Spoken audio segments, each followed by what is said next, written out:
Breaking news చూస్తున్నాం. Medigadda barrage danger zone లో పడిందా? దీనికి అవుననే సమాధానం వస్తోంది. బ్యారేజీ వద్ద దాదాపు 120 ఫీట్ల వెడల్పుతో భారీ అగాధం ఏర్పడింది. దీన్ని 20-21 పిల్లర్ల ముందు అధికారులు గుర్తించారు. ఈ భారీ అగాధం వాహనాలు నడిస్తే మరింత పెరుగుతున్నట్లుగా తెలుస్తోంది. దీంతో అటువైపు ఎవరూ వెళ్లకుండా బ్యారియర్ టేప్ ఏర్పాటు చేశారు. ప్రస్తుతం ఈ అగాధాన్ని ఇసుకతో తాత్కాలికంగా పూర్తి చేశారు ఎల్ఎన్టీ సిబ్బంది. బ్యారేజ్ కుంగటానికి కూడా ఈ అగాధమే ప్రధాన కారణంగా భావిస్తున్నారు.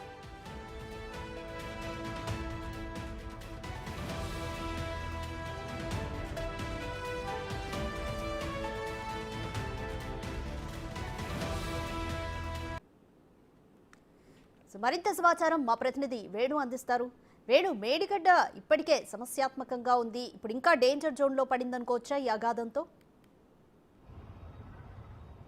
ఎగ్జాక్ట్లీ, ఎందుకంటే అక్కడ మరమ్మతులు చేయడానికి గ్రౌటింగ్ మొదలుపెట్టినటువంటి ఎల్ఎన్టీ అదేవిధంగా ఇరిగేషన్ శాఖకు సంబంధించిన అధికారులకు అనూహ్యంగా భారీ స్థాయి అగాధం అక్కడ కనిపించింది. దాంతోపాటుగా దాన్ని పూడ్చే ప్రయత్నం చేసినప్పుడు కూడా బ్యారేజీ బేస్మెంట్ కింద నుంచి దాదాపు 16 నుంచి 21 ఫీట్ వరకు కూడా పూర్తిగా వాటర్ కింది గ్రౌండ్ నుంచి బయటికి నీళ్లు వస్తున్నాయి. అంటే దీన్ని బట్టి చూస్తే దాదాపు 7th బ్లాక్ మొత్తంగా కూడా దాని అడుగు భాగం అంతా వరదల పోటుకైతే మొత్తంగా ఇసుక బయటకు కొట్టుకుపోయింది. ఆ కింద పూర్తిగా అగాధము చిన్న చిన్న గుంతలు కూడా ఉన్నట్లుగా అయితే ప్రస్తుతం తెలుస్తుంది. సో దీన్ని బట్టి ప్రస్తుతం అక్కడ గ్రౌటింగ్ పూర్తి చేసి అదేవిధంగా గేట్లను లిఫ్ట్ చేసి దాదాపు 20-21 2 గేట్లు పూర్తిగా స్టక్ అయిన నేపథ్యంలో వాటిని తొలగించడానికైతే ప్రస్తుతం యాక్షన్ ప్లాన్ సిద్ధం చేశారు. కానీ ప్రస్తుతం అక్కడటువంటి పరిస్థితులను చూస్తే మాత్రం అదంతా సాధ్యం కానటువంటి అంశం అయితే వెలుగులోకి వచ్చింది. అయితే ఈ రోజున అటు ఢిల్లీకి సంబంధించిన 2 ఇన్స్టిట్యూట్లకు సంబంధించినటువంటి టెక్నికల్ బృందాలు కూడా ఈరోజు మేడిగడ్డకు రావాల్సి ఉండేది. అందులో ప్రధానంగా soil and material research centre సంబంధించి అదేవిధంగా జియో ఫిజికల్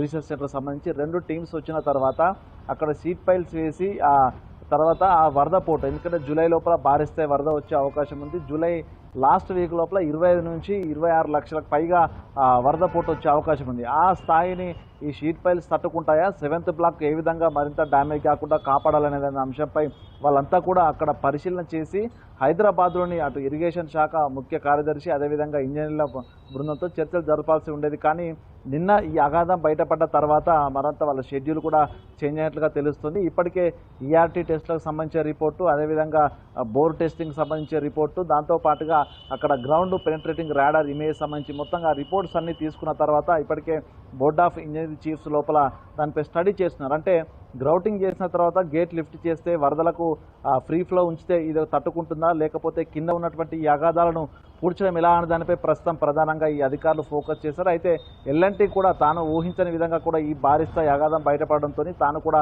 అక్కడికి ఎవరిని రాకుండా పూర్తిగా అక్కడ నిషిద్ధ ప్రాంతంగా కూడా ఆ మేడిగడ్డ బ్యారేజ్ని దాంతోపాటుగా ఉదయం నుంచి కూడా తాళాలేసి అక్కడికి ఎవరిని రాకుండా అడ్డుకుంటుంది. ఇక మరోవైపు ఈ అగాధం కూడా అక్కడ మిషనరీ ఉంది, గ్రౌటింగ్ మెషిన్ అదేవిధంగా గ్రౌండ్ టెస్టింగ్ కోసం వచ్చిన మిషన్స్ ఉన్నాయి, అదేవిధంగా హిటాచీలు ఉన్నాయి. సో ఇవన్నీ కనుక ఆ ప్రాంతంలో తిరిగిన కొద్దీ కూడా అక్కడ కింద పూర్తి అగాధం పరిమాణం పెరుగుతుంది. సో ఈ నేపథ్యం లోపల 120 మీటర్లతో ఉన్నటువంటి పొడవుతో ఉన్నటువంటి ఆ భారీ స్థలాన్ని కూడా పూర్తిగా అక్కడ బ్యారికేడ్స్ చేసి అది ఒక డేంజర్ జోన్గా ప్రకటించారు. అయితే ప్రస్తుతం ఈ అంశమే ఇంజనీర్స్ సమక్షం లోపల చర్చకు వచ్చినట్టుగా తెలుస్తుంది. అయితే దీనిపై ఏ విధంగా ముందుకెళ్ళాలి, ఎందుకంటే గేట్స్ తీసినంత మాత్రాన మరమ్మతులు చేయడం సాధ్యమవుతుందా అనేది ప్రస్తుతం ప్రశ్నగా ఉండేది. కానీ ఈ అగాధం బయటకు వచ్చిన తర్వాత రిపేర్స్ ఏ విధంగా చేయాలి, అసలు దీన్ని ఏం చేయాలనే దానిపైనే ప్రస్తుతం ఫోకస్ చేసినట్టు తెలుస్తుంది. మొత్తాన్ని